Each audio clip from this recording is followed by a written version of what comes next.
everyone, I'm Emily Kaplan Stevenson. I'm the daughter of Paula J. Kaplan and an advisor to Picture Social Justice. I'm reaching out to you with deep gratitude and respect for my mother's legacy. My mom believed great storytelling could be used to expose injustice and restore human dignity. This belief is very much the heartbeat of our film. For the past couple of years, we have continued production and secured interviews with respected figures and leaders across the country. Together, these powerful voices will help us examine why our nation continues to execute people with intellectual disabilities. In a moment, you'll see the official trailer for Execution by the Numbers. As we enter the next phase of bringing this film to completion, we'd like to invite you to be part of what comes next.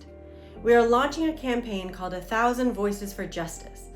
The goal is simple, 1,000 people giving $100 each to help complete and share this film. This tax-deductible giving will directly support post-production, which includes editing, graphics, and animation, content production, and targeted ad buys on Facebook and Instagram, festival and community distribution, outreach, and education. Contribute whatever you are able, whether it's $10, $25, $100, or $500, or simply share the trailer and campaign with others. Every act of support carries forward my mother's legacy. In a time when our country is wrestling with the meaning of justice and the value of every human life, this story feels more urgent than ever. Thank you for the love, encouragement, and support that you gave my mother. We know that this project will honor her spirit and the values that she lived by. And now the trailer. The idea is we only are supposed to execute, quote, the worst of the worst. And people with intellectual disabilities generally cannot have the kind of thoughtful planning that goes into a first-degree murder.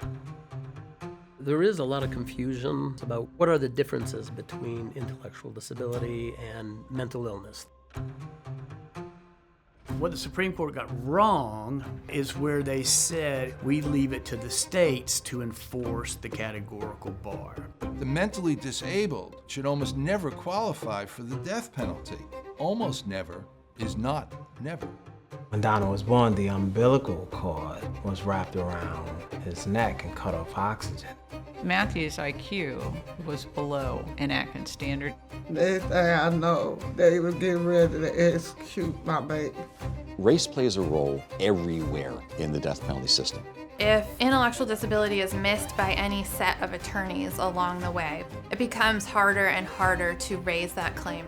If you have a system that is shielded by this commitment to proceduralism, I don't think you deserve to kill. People with intellectual disability shouldn't be executed. If that's off the table, it's off the table. I think our system, in a lot of ways, is about vengeance.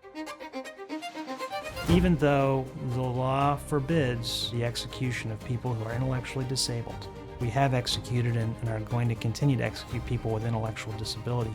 Whenever you give governments absolute power over life and death of their citizens, whatever prejudices in that society are going to come out.